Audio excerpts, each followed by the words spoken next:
barriers of the communication. But before we proceed to our formal discussion, let me introduce myself. I am Franklin B. Carnoy, and the one who will introduce about the barriers of communication.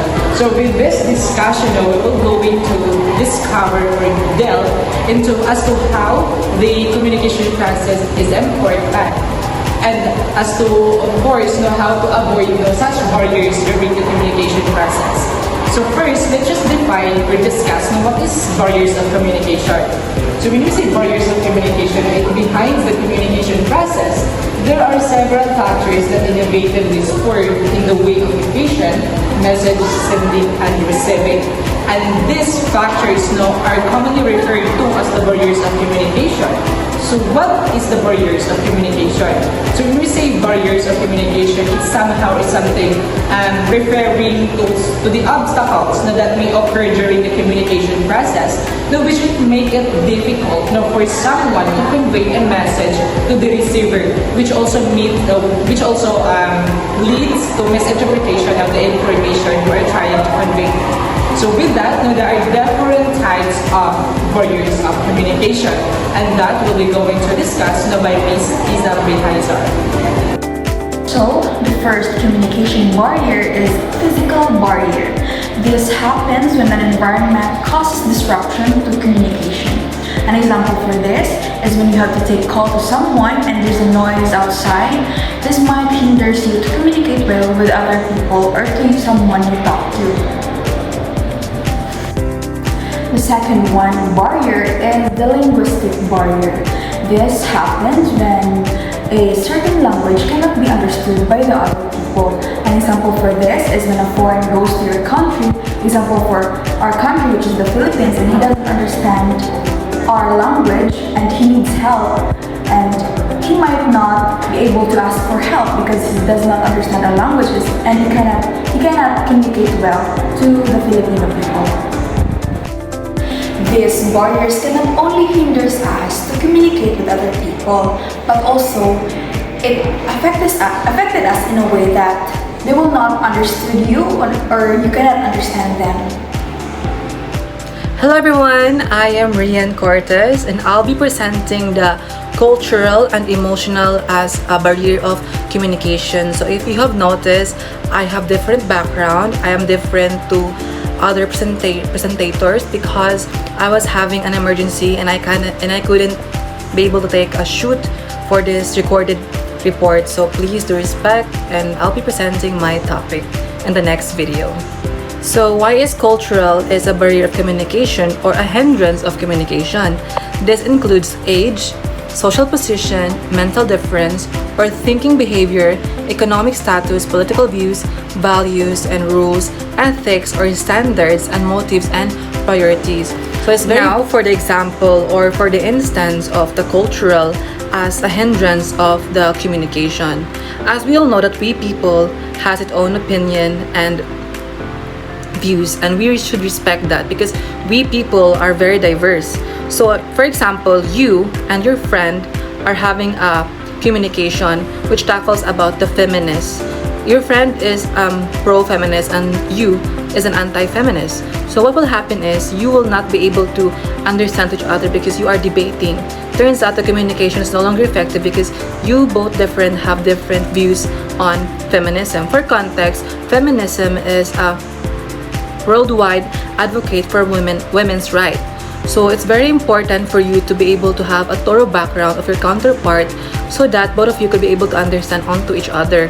And by respecting the culture of the other is very vital. If you have the enough intelligence or emotional intelligence which could be applied into the emotion as well, you'll be able to have a strong or an effective communication. So it's very vital to understand and to respect the parts of the other or understand on why they are anti-feminist or you became a feminist, or for my example that you is an anti-feminist while your friend is a feminist. So you have to respect each other's sides, because if you guys are debating or arguing, it's pointless because both of you are correct, both of you are right, because human rights has a freedom of speech. So if that's your opinion, well, actually you should respect that, and that will not only happen for a communication for our own political views or mga standards and motives and our priorities, because we people has its own to offer in terms of communication. So we should respect everyone's cultural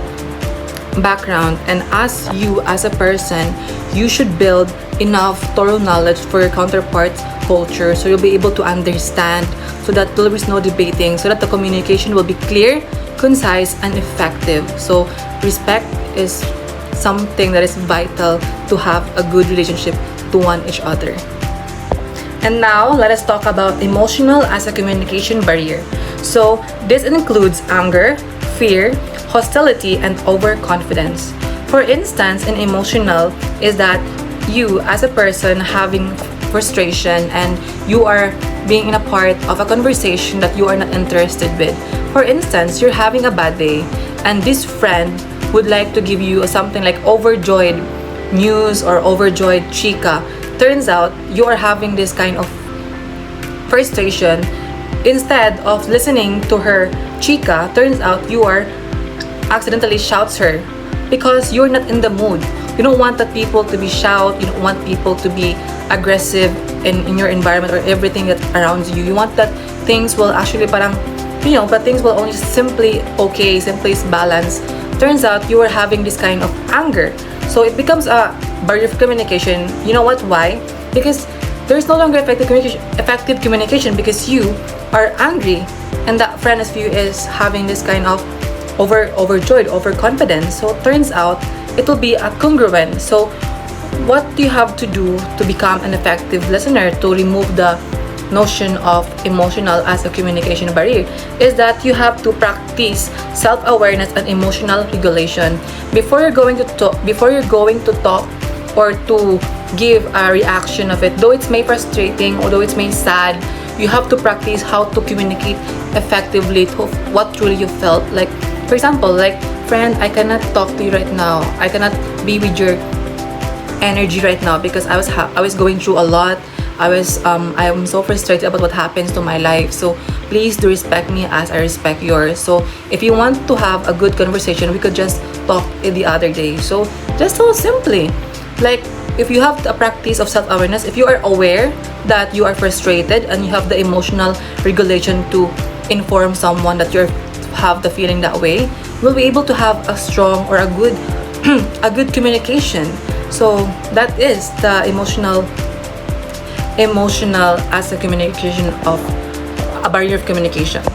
Now for takeaway, why is it important to diminish those barrier of communication in terms for our communication is to have an effective and a clear communication, because as we all know, in the very basic meaning that communication has always been the key so that people could understand onto each other. So if we're not be able enough to regulate or to find ways to remove it, we'll be able to don't have a good strong connection or good connection in terms of the communication. So that ends for my part, and I would like to give the next video to my co-presenter. Thank you so much for watching. Again, this is Rian Cortez. Thank you. Now let us proceed to our next topic, which is the nonverbal communication. As we all know, there are two aspects of communication. One is verbal or the use of words, and the other one is the nonverbal, which does not make use of words. Now let me give you an example of verbal communication. An example of verbal communication is this. I am speaking to you, my audience, and I am using spoken words to communicate my ideas and thoughts to you guys. That is an example of verbal communication. Another example of verbal communication is when you are talking to someone over the phone. Now, verbal communication does not limit to when you can see or touch the person you are talking to. As long as you are using spoken words rather, that is considered as verbal communication. Now, how about nonverbal communication? A great example of nonverbal communication is sign language. Through sign language, we can convey our thoughts, ideas, and emotions to one another without the use of spoken words and still be understood. And also, Facial expression is also one of the example of nonverbal communication. It can convey emotions like happiness, sadness, disgust, anger, fear, interest, and of course there are a lot more to discover about nonverbal communication, which will be tackled by the next few quarters. Thank you. So next is nonverbal communication.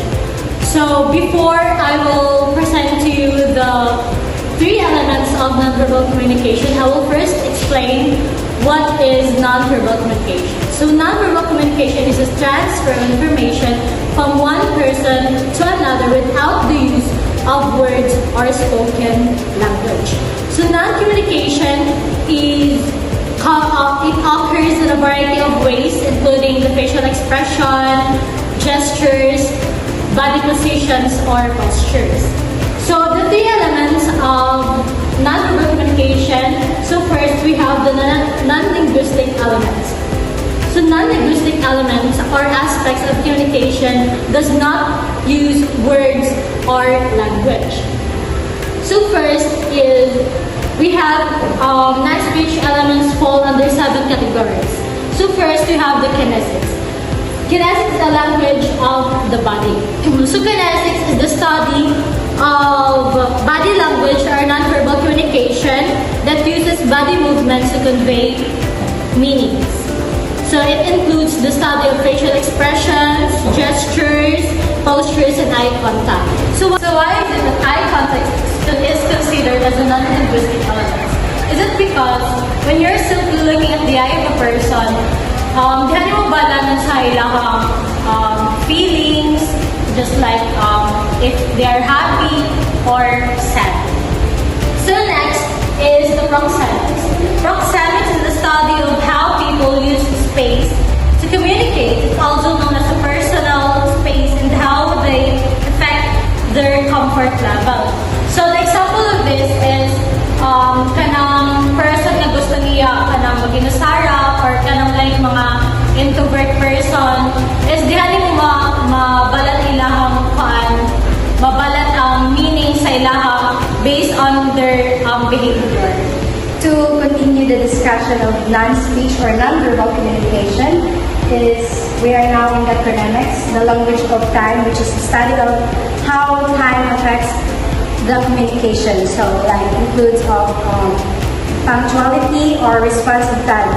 The example of this is when you come late to the job interview, may signal of disrespect or lack of interest. So now in the haptics, language of touch. So the use of touch to communicate, like handshake, what else? Hugs, pats on the back, or even lack of touch, which can express emotion, power, and intimacy. Like, for example, is a firm handshake can convey a message like can convey confidence, and while a weak handshake shows like nervousness. So next is the olfactics, the language of smell. So the role of scent in communication, like smells such as perfume, body odor, or environment sense, can trigger memories, influence attraction, or signal hygiene and social norms. Like wearing a strong perfume on a date can make a person have more attractive, while the bad odor may repel or discourage others. So the next architectural language of objects is the communication, the use of objects, clothing, accessories, and other artifacts to convey a message about personality, status, and culture. Like, for example, a doctor wearing a white coat signals a professionalism and expertise. So we're now moving on to the last, the physical appearance, which is the language of look. So how a person's body, grooming, or general rules influence communication. Like, for example, a well-groomed person in a suit may be perceived as more competent in a business setting. So that would be all the non-speech elements of communication. Thank you. So let's move to the second element of nonverbal communication, which is the paralinguistic element. This includes attributes of the voice that accompany the words we say, such as vocal quality, pitch, tempo, volume, and juncture. These components of communication that don't involve the actual words we say. They are the vocal cues, accompany our speech, and can significantly influence how our message is received. We can think of this as music of our language, adding layers of meaning beyond of the lyrics. So let's proceed to the meta-linguistic elements. So meta-linguistic elements, this refers to communicators' awareness of the component units of language like sound, words, phrases, and sentences. Meta-linguistic elements in nonverbal communication refer to how we understand and analyze gestures, facial expressions, body language, and tone of voice, just like we do with spoken language like words, sounds, phrases, and sentences. Since meta-linguistic awareness helps us think about language, it also applies to nonverbal cues, which can support change or even contradict spoken words. So, for example, in clarification, a raised eyebrow or a confused look can signal that someone needs more explanation. Another example is in correction and explanation. A teacher shaking their head while a student answers can indicate a mistake without just using words. This shows that understanding communication isn't just about words. It also involves analyzing nonverbal signals to interpret the full message. So, good afternoon everyone. My name is Ronnie Toledo and I'll be the one who will be discussing the last part of nonverbal communication. So, communication experts attribute general meaning to 90% nonverbal and only 7% verbal. This explains that communication is more than words. Our gestures, expressions, and tone often speak louder. The studies reveal that 93% of meaning comes from nonverbal cues and leaving only 7% to our words. This highlights the power of nonverbal communication in shaping how we connect, influence, and understand one another. So, to continue this, the exact breakdown includes that 7% words, 38% tone and inflection, and lastly 55% facial expression, body position or body language, and gesture. 7% of words convey facts or details but lack emotional depth of their own. 38% tone and inflection, tone, pitch, and inflection shape how messages are perceived, adding emotion and intent. And 55% facial expression, body language, nonverbal cues like gesture, posture, and expressions provide the most context and reveal true emotions. For example, a scenario in which a student presents their project to the class and says, "This is our final output and we hope you like it." The words here is the words express their intent to share their work and seek approval, and the possible tone in this scenario is a confident and enthusiastic tone. A confident and enthusiastic tone shows pride in the project, while a hesitant or monotone tone may suggest a lack of confidence and interest. And lastly, the nonverbal cues in this scenario could be standing upright, smiling, making eye contact, and using gestures to emphasize points demonstrating confidence and engagement. In contrast, slouching, avoiding eye contact, or fidgeting conveys nervousness and disinterest. And the possible outcome to this scenario is the audience will likely be impressed and engaged if the tone is enthusiastic and the body language is confident. Poor tone and negative body language can undermine the presentation and regardless the quality of the project. And lastly, there is word is missing here. It says that our real language is behavior. This means that our true communication often comes through actions and nonverbal cues rather than just words. Well, words are important. Our behavior, like body language, facial expressions, and tone, conveys our real feelings, intentions, and emotions. What we do often speaks louder than what we say, reveals our true thoughts and attitudes. That's all. Good afternoon, ma'am. Good afternoon, everyone. I am Kim P. Bangil, and my part is to close our presentation. And that's all what we have to know about the barriers of communication